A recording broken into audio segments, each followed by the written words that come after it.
حقوق کی کشش کا گہوارہ رہا ہے آپ کا سامنے. مسلم بادشاہوں سے لے کر برطانوی حکمران، انگریز بھی، ہندو بھی، اور سب کے سب خواجہ صاحب کی عظمت کے سامنے عقیدت سے گردن جھکاتے ہیں. 1902 کی بات ہے، برصغیر پاک و ہند پر انگریزوں کی حکومت تھی. برٹش کو گورنمنٹ کی طرف سے جو اس وقت ہند کا وائسرائے تھا، یہ ایک روز اجمیر شریف حاضر ہوا. دربار خواجہ پر اس نے عجیب منظر دیکھا. امیر و غریب، شاہ و گدا سب بارگاہ خواجہ میں عقیدت سے گردن جھکائے گزر رہے ہیں. یہ منظر دیکھ کر اس نے اپنی حکومت کو خط لکھا اور خط میں ایک تاریخی جملہ لکھا. مسلمان نہیں ہے، انگریز ہے، عیسائی ہے، لیکن لکھتا کیا ہے کہ میں نے ہند میں ایک قبر کو شہنشاہی کرتے دیکھا ہے. سبحان اللہ. میں نے ہند میں ایک قبر ہے جسے شہنشاہی کرتے دیکھا ہے، اس کا نام خواجہ غریب نواز. سبحان اللہ. اور آپ پر، آپ کے دیدار پر جو مغلیہ خاندان کے بڑے بڑے بادشاہ تھے، جن میں اورنگزیب عالمگیر تھا، اسی طرح بہادر شاہ ظفر تھا، اس سے پہلے جو نام تھے، کہتے مسلسل الحمدللہ اللہ کے فضل سے اولیاء کرام کی محبت میں آپ کے در پر حاضر تھے.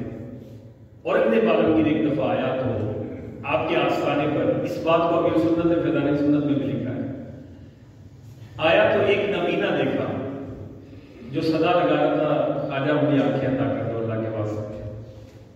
اور یہ ہمارا بھی عقیدہ کہ ولیوں کا واسطہ دے کر دعا مانگی ہے، قبول ہوتی ہے، کیونکہ یہ اللہ کے بڑے مقبول ہیں. انہوں نے اللہ کی راہ میں قربانیاں دی. آج کسی دنیا دار کے لیے کوئی قربانیاں دینا تو وہ بڑا بھی اس کی بات مانتا ہے. تو جس نے رب کے لیے قربانیاں دی ہو، رب کے دین کی راہ پر سفر کیا ہو، علم دین پھیلایا ہو، مسلمان لوگوں کو کیا ہو، تو ان کا رب کی بارگاہ میں کیسا مقام ہے. اسی طرح یہ نبینہ شخص بھی صدا لگا رہا ہے. خواجہ صاحب اللہ کے واسطے مجھے آنکھیں عطا کر. یہ بادشاہ بندے بھی حاضر ہیں، بڑا مدارت اولیاء پر جانے کا یہ شدائد، کسی بھی موقع پر جاتا راستے میں کوئی بھی مدار آتا حاضر نہیں. اسی طرح یہ ادھر آیا تو دیکھا یہ نبینہ شخص بیٹھا ہوا ہے. دربار میں خادموں سے پوچھا کہ یہ کب سے بیٹھا تھا؟ یہ تو بڑے عرصے سے بیٹھا ہوا. خیر بادشاہ وقت داری سے تو نظر نہیں آتا کون آیا ہے. یہ اس کے قریب گئے اور جا کر کہا، اے شخص سنو، میں در خواجہ پر حاضر ہوں، اندر حاضری کے لیے جا رہا ہوں، اور میرا نام یہ، اور میں وقت کا بادشاہ ہوں. میرے ساتھ میرے غلام بھی ہیں، خدام ہیں، فوجی ہیں. میں جب واپس آؤں تو تمہاری آنکھیں آئی ہوں، ورنہ دربانوں کو حکم دوں گا تیری گردن اڑوا دوں گا. یہ جملے کہے بادشاہ اندر چلا گیا، اپنے اسٹائل سے حاضری دی، فاتحہ پڑھی، قرآن پڑھا، جتنا بھی آتا تھا. اب پیچھے سے یہ جو نبینہ شخص تھا یہ رونے لگا، کہنے لگا، مولا پہلے تو صرف آنکھیں تھی، اب تو جان جاتی ہے. آنکھوں کے بغیر کام تو چلتا تھا، چلے زندگی تو گزار رہے تھے، نظر تو نہیں آ رہا تھا، لیکن مولا رو کر کی جا کے رو رو کر کہ یا اللہ مجھے اب آنکھیں عطا فرما، اپنے ولی کامل قسم کی آنکھیں عطا فرما. اور واقعی علماء فرماتے ہیں کہ جب دل سے دعا کی جائے گا، اسے پرواز، اسے قبولیت کے پر لگ جاتے ہیں. اب بادشاہ سلامت واپس آئے تو اس کی آنکھیں بھی آئی ہوئی. سبحان اللہ. بادشاہ نے کہا، دیکھو تم دعا مانگ رہے تھے لیکن دل سے نہیں مانگ رہے، اور بیٹھے کس در پر ہو جو خواجہ خواجہ ہے، سلطان الہند ہے، عطائے رسول ہے، وہ کیسے نہیں دیں گے؟ ذرا دل سے مانگو تو صحیح. یعنی یہ وہ ہستی ہیں جس در پر بڑے بڑے بادشاہ ہیں، اپنی حکومتوں کے لیے دعائیں کروائیں اور یہاں چلے کاٹے. خواجہ غریب نواز رحمۃ اللہ تعالیٰ نے جب ہند تشریف لائے تو اس وقت یہاں پرتھوی راج چوہان حکومت کر رہا. اس نے خواجہ صاحب کی بہت مخالفت کی اور طرح طرح سے تبلیغ دین کی راہ میں روڑے اٹکائے. اس بد انجام نے خواجہ صاحب کو معادلہ قطع کرنے کی بھی کوشش کی مگر ناکام رہا. الحمدللہ خواجہ صاحب رحمۃ اللہ تعالی کا عزم پختہ تھا، تبلیغ دین کے لیے آپ جوش تھے. پرتھوی راج چوہان کی طرف سے ہزار رکاوٹوں کے باوجود بھی آپ نے دین اسلام کی تبلیغ کا سلسلہ جاری رکھا.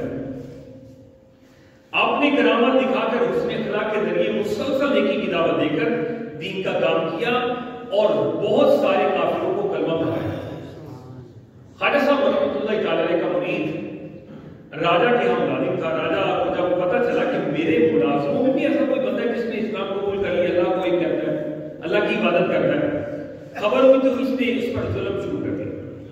حضور خواجہ کریم نواز رحمۃ اللہ تعالی علیہ کو پتہ چلا تو آپ نے راجہ کو ظلم سے باز رہنے کے لیے حکم بھیجا، لیکن وہ ظالم اقتدار کے نشے میں مست تھا، تکبر سے کہنے لگا یہ کون ہے جو یہاں بیٹھ کر ہم پر حکم چلاتا ہے، یہاں کی راجہ تو ہم ہیں۔ خواجہ صاحب رحمۃ اللہ تعالی علیہ کو اس کے غرور و تکبر کی خبر ملی تو فرمایا ہم نے اسے گرفتار کر کے لشکر اسلام کے حوالے کر دیا۔ جملہ فرمایا، پھر دوبارہ خبر ملی نا کہ آپ کے حکم کی اس نے کوئی تعمیل نہیں کی، اس پر ظلم تو جاری ہے آپ کے مرید پر، تو آپ نے پھر ایک زبان سے جملہ کہا کہ جاؤ پھر ہم نے بھی اسے گرفتار کر کے لشکر اسلام کے حوالے کر دیا۔ ابھی چند ہی دن گزرے تھے اس واقعہ کو کہ سلطان معز الدین محمد غوری نے اس شہر پر حملہ کیا۔ راجہ اپنی فوج کے ساتھ مقابلے پر آیا مگر اسلامی لشکر کی جرأت اور بہادری کے سامنا نہ کر سکا، زیادہ دیر نہ ٹھہر سکا، آخر ہتھیار ڈال کر عبرت ناک اس سے دو چار مسلمان سپاہیوں سے زندہ گرفتار کر کے ذلت کے ساتھ سلطان محمد غوری کے سامنے پیش کر دیا۔ راجہ کو شکست دینے کے بعد سلطان محمد غوری بھی خواجہ غریب نواز رحمۃ اللہ تعالی علیہ کی خدمت میں حاضر ہوا اور آپ کا مرید ہو گیا۔ سبحان اللہ، سبحان اللہ، صلو علی الحبیب صلی اللہ علیہ وسلم۔ توبوا الی اللہ۔ ایک کتاب میں کہ خواجہ غریب نواز رحمۃ اللہ تعالی علیہ شیخ اوحد کرمانی رحمۃ اللہ تعالی علیہ اور شیخ شہاب الدین سہروردی کے ساتھ بیٹھے تھے، ایک لڑکا تیر کمان لے کر گزرا ہوا۔ اب خواجہ صاحب نے اس پر نظر ڈالی تو فرمانے لگے یہ بچہ جو گزرا ہے نا بھی تیر کمان لے کر، زیادہ عمر نہیں تھی، فرمایا کہ یہ بچہ عنقریب دہلی کا بادشاہ بنے گا۔ سبحان اللہ۔ آخر یہی ہوا، تھوڑے ہی عرصے میں وہ لڑکا دہلی کا بادشاہ بنا اور سلطان شمس الدین التمش کے نام سے مشہور ہوا۔ تمہارے منہ سے جو نکلی بات وہ ہو کے رہی، خواجہ صاحب تمہارے منہ سے جو نکلی بات وہ ہو کے رہی، کہا جو دن کو کہ شب ہے تو رات ہو کے رہی۔ سبحان اللہ۔ سلطان شمس الدین التمش خواجہ صاحب سے بڑی قدر رکھتے ہیں، انہوں نے خواجہ صاحب رحمۃ اللہ تعالی علیہ کی خدمت میں حاضری بھی دی اور آپ سے باقاعدہ معرفت کی تعلیم بھی حاصل کی۔ صلو علی الحبیب صلی اللہ علیہ وسلم۔ اور خواجہ صاحب رحمۃ اللہ تعالی علیہ کے وصال فرمانے کے بعد کا واقعہ ہے کہ سلطان محمود خلجی کو ایک خط ملا کے لکھا تھا امیر خواجہ غریب نواز کی خوابگاہ ہے، ہند میں اسلام یہیں سے پھیلے گا مگر آپ یہاں کفر کی حکومت ہے، آج یہاں کفر کی حکومت ہے اور یہاں شاعر اسلام کی بے حرمتی کی جا رہی ہے۔ سلطان نے جب یہ خط پڑھا رنجیدہ ہوئے اور خواجہ صاحب کی بارگاہ میں مدد کی درخواست کی، پھر فوج لے کر اجمیر پہنچے، کافروں کو نیستو نابود کیا، پھر بارگاہ خواجہ میں حاضر ہوئے، خواجہ صاحب کا شکریہ ادا کیا اور دربار شریف کے قریب ایک مسجد بھی تعمیر کروائی اور خادمین دربار کی بھی خوب خدمت کی۔ صلو علی الحبیب۔ سلطان نور الدین جہانگیر 1022 ہجری میں ننگے پاؤں اجمیر آتے ہوتے اور شاہ جہاں نے 21 سال ہند پر حکومت کی ہے، مغلیہ خاندان کے شاہ جہاں، اور فرمایا 21 سالوں میں 5 مرتبہ خواجہ کے دربار میں آئے، کئی کئی دن قیام کیا۔ اسی طرح اورنگزیب 11ویں صدی ہجری کے مجدد ہیں، اپنے دور حکومت میں 4 مرتبہ حاضری دی اور کئی کئی دن لگے۔ اور اسی طرح جو مغلیہ سلطنت کے آخری بادشاہ بہادر شاہ ظفر تھے، انہوں نے تو آپ کی شان میں قصیدہ لکھا اور فارسی کے شعر تھے، مفہوم ہے مجھے آپ کے دربار پر حاضری کا بہت شوق ہے، میرے پر ہوتے تو خواجہ صاحب میں آپ کے دربار میں اڑ کے آ جاتا، اور کیا کروں میں بہت کمزور ناتواں ہوں، آپ کی عنایت پر نظر ہے، اے معین الدین میری دستگیری فرمائیے۔ صلو علی الحبیب صلی اللہ علیہ وسلم۔ توبوا الی اللہ۔ صلو علی الحبیب صلی اللہ علیہ وسلم۔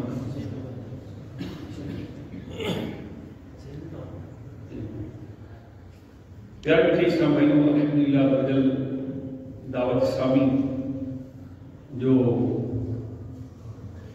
صحابہ بیت کی محبت کا درس دیتی ہے، اسی طرح یہ بھی نعرہ ہے کہ ہم کو تو ہر ولی سے پیار ہے، انشاءاللہ اپنا بیڑا پار ہے۔ اور کیا خوبصورت تعبیر سنت کا انداز ہے، فرماتے ہر صحابی نبی جنتی جنتی، ہر صحابی نبی جنتی